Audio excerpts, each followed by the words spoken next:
the space here is much smaller than the space here. Does that make sense? Which is probably a part of what Lisa's talking about as well. Yeah. Some center chin rests are really uncomfortable. I don't know, maybe it's just me. Sometimes I have a big bump in the middle. What do you use, Liz?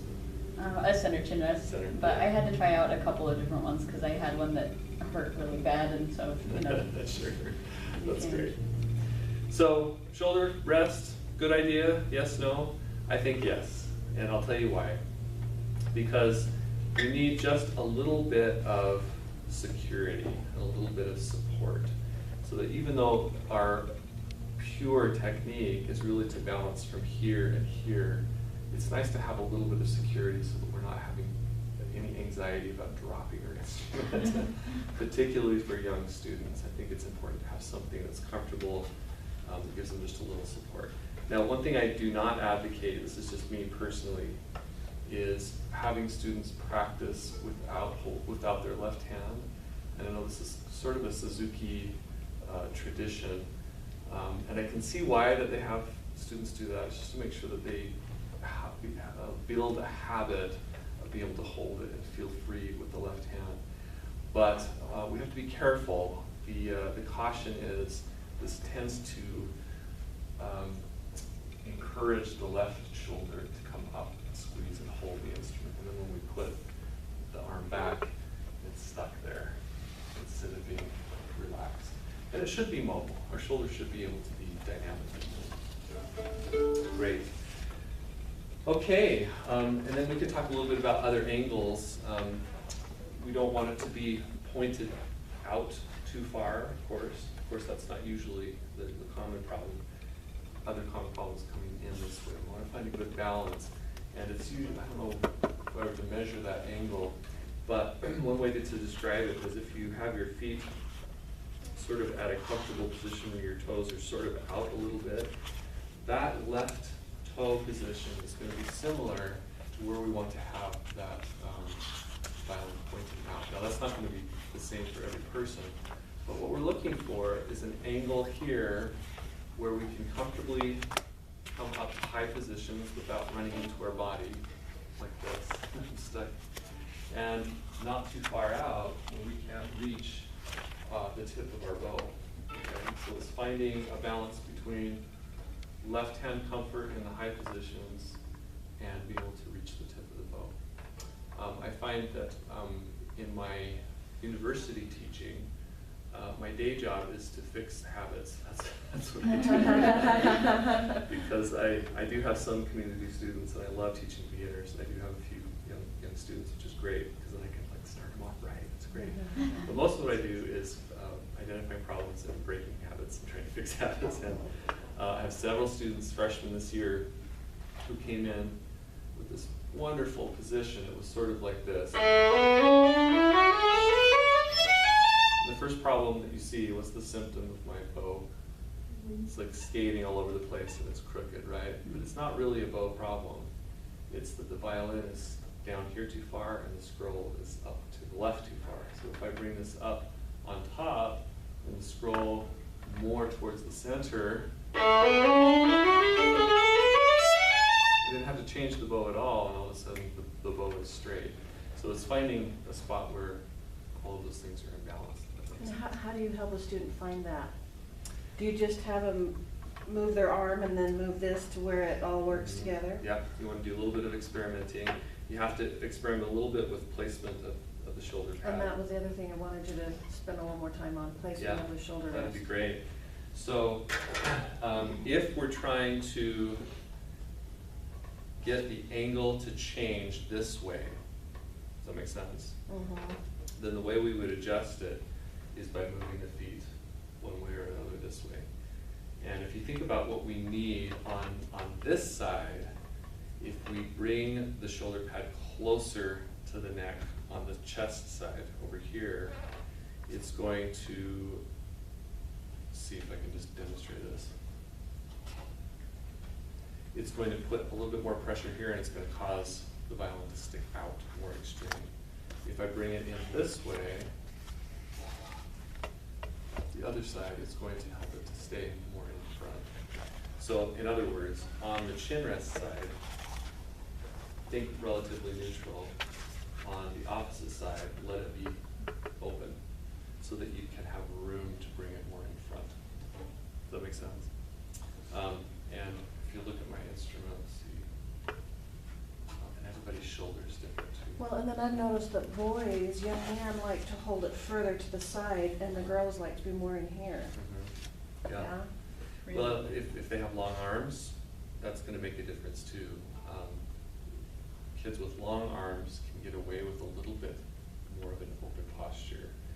But I wouldn't encourage that too far, because then we still have the problem with reaching. Even if they have a really long arm, that's going to be an unnecessary point of tension where they're reaching out in front rather than just coming more just out from their shoulder socket from the bow arm. So try to keep everything relatively close to the same, although you're gonna have some adjustments with really tiny arms. Now, Elizabeth, would you come up for just a second? Elizabeth plays the viola, and her viola is not a small viola. Show me your arm, just hold your arm straight out like this. Okay, now my arm is quite a bit longer than Elizabeth's arm. You have pretty good size arms though, not too bad, okay? If I were to, let's say I did this the wrong way for a second, okay? With the shoulder pad in that spot, go ahead and hold it. What is that encouraging you to do? The violin, is it pointed more this way? Yeah, Uh-huh. definitely. Kind of Yeah, feel it that. feels funny that way. Right, so with the shoulder pad on the front side, really close to the front, it's going to encourage it to stick out that way. If we pull it back the other way,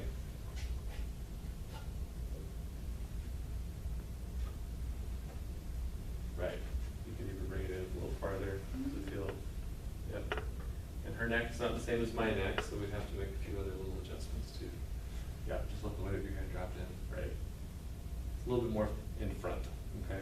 And we could go even farther if we wanted to, see. That might be a little bit extreme, right? Thanks. Would you do that with him? Oh, sure, come on in, Porter. I volunteered to, Oh. You didn't know I was. Okay, let's do both extremes. So you can see, push that side. Right, that's gonna encourage that to be really far out, you know, and for him, he's got pretty long arms. He's gonna be able to reach, but I'm gonna hold the bow now. Go ahead and put the bow at the tip, or, yeah, in order to have a straight bow, he's gonna have to push it out like to there. Is that comfortable? No, it looks like you're chasing a violin as it's right, so let's just adjust that the other way. Pull this side, this side. Good. Does it feel a little easier to put it more in front? Yeah. Yeah, great. And now you can comfortably reach that. And for kids with even shorter arms, you could come even more that direction too, putting it a little bit more. Now, young children with short arms, do you say Good job. your tip is here and not at the end? Do you ever have to do that? Yeah, I do. I really do. And sometimes I'll put a little tape up there and say, there's your tip. There's your tip, okay. But that depends a lot on fractional sizes and if the size that they have is really the right size for their body. Yeah. And Jellies. address that too. I was always taught if you could put your hand up over the edge of the scroll, Yeah. you're ready for the next size. That's what I've always done too. And I think that's probably a good general thing, you know, if it's here or getting into the peg box, then they're probably ready for a bigger size. But my philosophy as they're growing is to err on the side of a little bit smaller instrument rather than a bigger instrument. Putting them into a bigger instrument too soon, just in my experience, tends to create bad habits with the fourth finger, where they're always stretching and pulling and feeling like it's a tense finger just by nature. It really doesn't have to be. If they can approach it in a very more healthy position this way, keep them on a small instrument a little bit longer. They'll grow into that full size eventually. So, yeah. Do you all have students with fractional sizes? Yeah. I do have a magic ruler upstairs in my office that has, you put the ruler up against your neck and then it has sizes gauged out as to how far they reach. But I find that I do a little better job just kind of looking at each one individually. Because it's not just how far they can reach, because there are a lot of variables about how long each of those segments are. I think it has also to do with the size of their fingers, how far they can reach around, what the angle of their arm is. I look at some of these sweet little violas. I don't think you're quite this way, Liz, but they're kind of petite. And just to get their hand in first position, their arm is almost straight out. Like, oh, what can we do about that? And sometimes you can't do much. They just have to accommodate. What do you do with viola students, Lisa? I'm just curious. About finding the right angle for the arm. Well, I mean, you're fighting so much weight and tension anyway. I always go small. Yeah. Especially with the younger students. I mean, if you need to string up a violin with viola strings, it sounds terrible, but at least they're getting the right position. They're getting the right feel of everything, and then the tone will come later with a decent viola. But it's but it's always a struggle. So. My daughter, my 13-year-old daughter, who's taking from Lisa, is on a 15.5-inch viola. I think so. Which is a relatively small size viola. She's 5'9" and has gargantuan arms. And she could go for a bigger viola, but we're not going to go there because we need to build some habits and help. That's my impression. Mm-hmm. She's the teacher. She gets to say anything. I try to stay out of it as much as okay, let's talk just a little bit about left-hand frame. And just go through these quickly to make sure we get through. I have something that I call Magic X, and that's just my thing that I picked up from another teacher. But the Magic X is the contact point where we touch at the base of the first finger here on the left hand. So what I do in lessons is I'll take a pen and I'll draw an X right at the base of that knuckle. And it's going to be just below where the crease is, right there. There's a kind of a line on that knuckle, line on that knuckle, line on the base knuckle. Just a little bit below where that is where the Magic X will be drawn, okay? When they hold the instrument up, they need to cover up the Magic X. That's the rule. This is, in my mind, one of the most important things about left-hand position. And I don't think it's talked about enough. Because a lot of times we talk about keeping your wrist out, right? We talk about not collapsing. We talk about getting a peephole, which is important, okay? But sometimes this is neglected, and we get into this habit of having the fingers touching low, and then we wonder why we have a hard time getting like low two and high two in tune. The basic principle of good left-hand technique is that the fingers drop to the string at a healthy angle, which is an angle where we basically come up and down and then are able to adjust those fingertips where they need to fall. So touching with a little higher hand position right on the Magic X can generally solve quite a bit of those problems. So peephole and Magic X, nice and tall, making sure that the elbow position and the wrist position are really healthy. Elbow position depends on what string we're playing on, right? So if we're on the G string, that can come under quite far to make sure that angle stays the same. But if we go to the E string, we don't want to keep the elbow under too far because then we have to kink the wrist to get over there. So what we need to do is swing the elbow to the left to make sure that the angle of the E string is healthy as well. So no matter where we are on the string and in any position, we want the angle to be as consistent as we can, okay? Angle this way and angle this way if we're approaching from the top. Double contact. Do you all know who Galamian was? Ivan Galamian, an important teacher through the mid part of the 20th century. He was teaching in New York. He taught a lot of famous violinists like Perlman and a lot of these others who were associated with the Juilliard School as well. But he was a great pedagogue, and we kind of looked to him as the kind of the big violin teacher of the 20th century. But he said, in any place at any one time, we should have double contact with our left hand to give us a sense of orientation. So the double contact in first position is thumb on the side, and I think it should be as open as we can make it feel rather than under and squished. This can become a point of negative tension if that's too tight. So thinking more on the side, and then the magic X touching, okay? In first position through fourth position, that works very well. Once we come up into fifth position and higher, in order to get around the body of our instrument, what happened to my magic X? It's now separated. Airborne. It's not there, yeah. But I still have double contact. You see where it is? I've got thumb still, and then now I have the big muscle of my thumb right there, this part of my hand, touching on the side of the instrument. If I don't have that, then my point of orientation is really kind of ambiguous. Where am I going to find that? So it's finding that, and then of course the finger is another point. So 2 points here, 2 points here, always touching.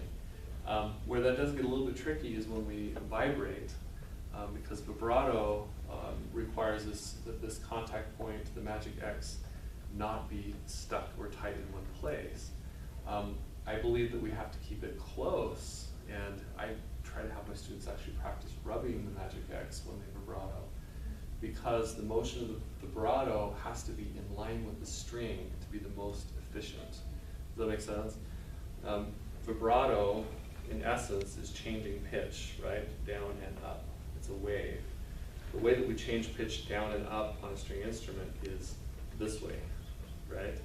And if we do that pure angle, that's going to give us the most motion for what we're doing with our hand. If we pull the hand too far away and vibrato, then we're not just doing an angle that's basically straight, we're now doing an angle that's pulled this way. And the amount of actual energy using isn't giving us as much of a wave variation as we could if it would pull close to the neck, straight up and down the string. So for example, if I want to have my magic X touching, rubbing a little bit,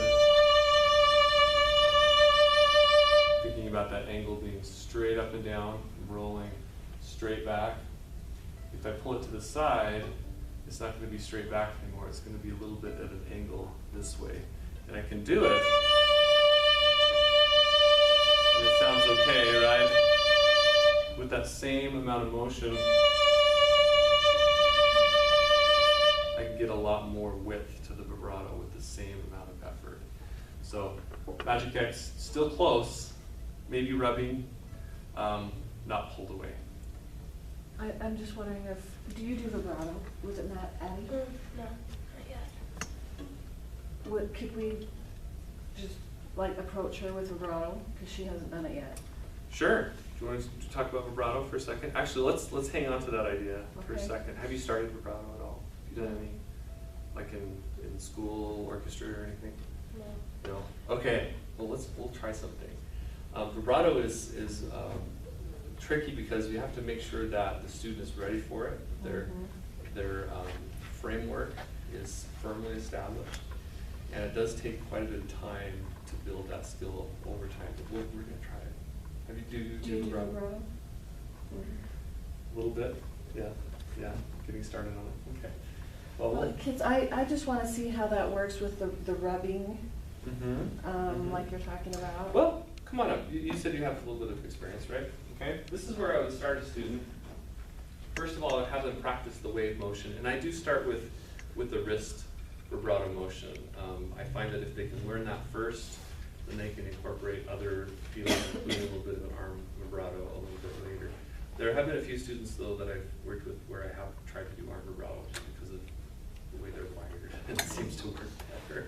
I don't know what you do, Lisa. Yeah, I would start with wrist, but sometimes once you recognize it and you try the switch, sometimes they just instantly get it. So, Yeah. it's the same. So the pivot point for wrist vibrato is the wrist joint itself. So everybody try to wave with me for a second. There we go, right? Just saying hello to yourself. Kind of putting it either sort of in front of you or even to the side, feel what that feels like, right? And it's easy to do this out in the middle of nowhere because you're just kind of flopping it back and forth. That's great. Once we get onto the instrument though, we have to find a way to make that pivot point feel solid and stable. So I always have them start up here in 4th position or something